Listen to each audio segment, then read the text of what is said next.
American Sign Language is something that everyone should have the chance to learn. It allows for a broader range of communication between the deaf and everyone else. It also creates more diversity within the school, and it prepares students for real-life situations in which they may have to try to communicate with a deaf person. Our idea with this project is to create a program in which students have the unique opportunity to learn ASL if they would like to.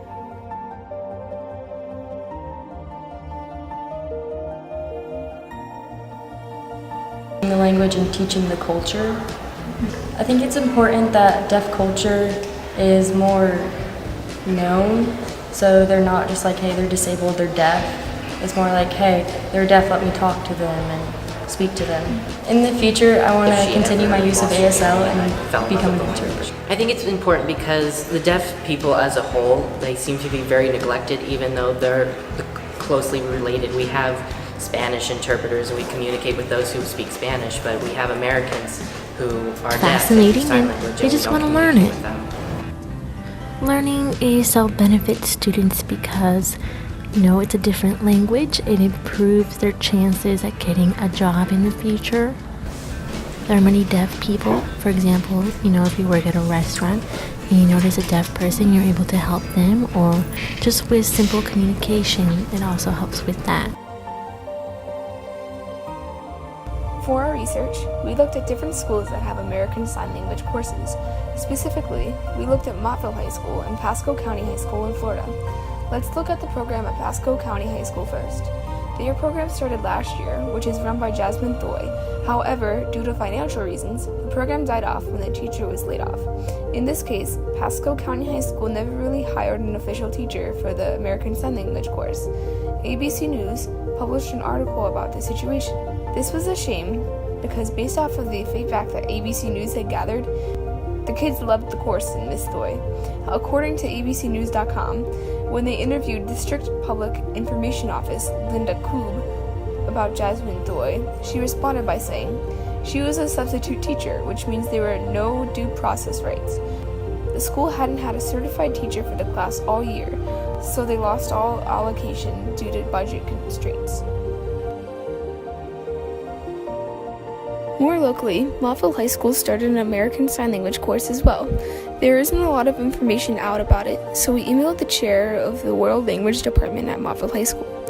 Overall, the teacher decided to step down from teaching an entire class to teaching kids individually. Although this course wasn't very successful in the sense that it lasted a long time, it does bring up an interesting idea of one-on-one ASL teachings or even smaller groups. Our original goal with this entire project was to create a full-on elective class that would allow students to have the opportunity to take it if they choose. We soon realized that our biggest issue was money for hiring a certified teacher to teach this class. We had talked to Mr. Hartling, the Ledyard Public Schools superintendent, at the roundtable, and he told us that hiring a new teacher would be extremely difficult, especially because of the recent budget cuts. Based on this information, we decided that it would be a lot easier to try to make it a club instead. This would be a lot easier and cost a lot less, if anything at all. The types of actions that we set out to take include contacting experts, communicating with public officials, and researching a public issue. Number 1, Civic Roundtable. Our first action going towards this project was the Roundtable event. At this event, we spoke to Mr. Doyle, the head of guidance department at LHS.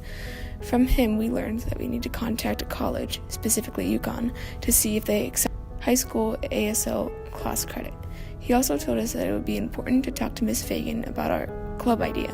We also spoke to Representative Mike France. He told us that our biggest roadblock was funding and getting a teacher. He also gave us contact information for Houston McBride and Daniel Pino, both of which are state advocates for the deaf. Number 2, communicating with public officials. The first person that we communicated with was Houston McBride through his official Facebook page. Overall, he advised us to reach out to Daniel Pino. Daniel Pino was a very resourceful person to talk to because he has the perspective of the local deaf community. He informed us that ASL classes are a great start to breaking the communication barrier and understanding deaf culture more. However, hearing people will never fully understand the struggles that the deaf community faces on a daily basis. Also, there would have to be appropriate resources for the deaf students to go to, such as high-quality interpreters and teachers. He states, As a deaf community, we are a linguistic minority which uses ASL as our primary language, so ASL classes are important to us. However, there are two main issues facing deaf people in hearing schools: social deprivation and language deprivation. This encouraged us to move forward with our project because we wanted to make a difference, although it is only slight. If we want to help break the barrier, it has to start somewhere. We feel that if this project does take its success and we end up having a club at LHS for American Sign Language, many people will be positively impacted. These people include anybody who joins the club and anyone who interacts with the students learning ASL. These hopeful learners will be able to communicate with anyone of the deaf community, provided that they try their best to learn something new at each and every meeting.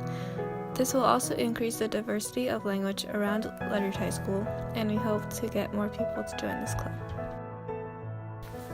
Overall, there were many skills that were involved in developing this project and many new skills that we learned how to use.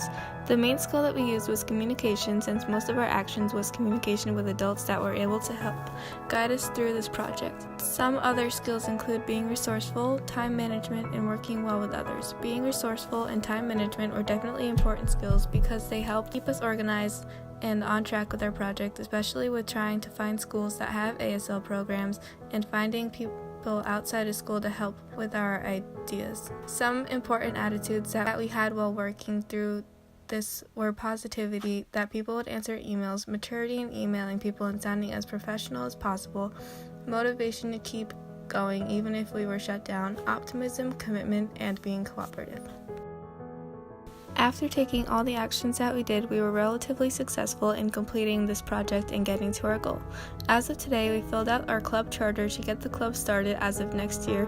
We have many teachers supporting us, and we have 12 students who signed up to join the club. Our only issue right now is finding a teacher to sponsor or supervise our club. However, right after this class, Kaylee is going to talk to our possible sponsor, Miss Zell. To summarize, we were very successful in creating a club so far, and we hope this is actually a thing come our junior year. We also hope that more people will join, so please sign up if you think that it would be interesting to learn American Sign Language during AIM periods next year. Thank you.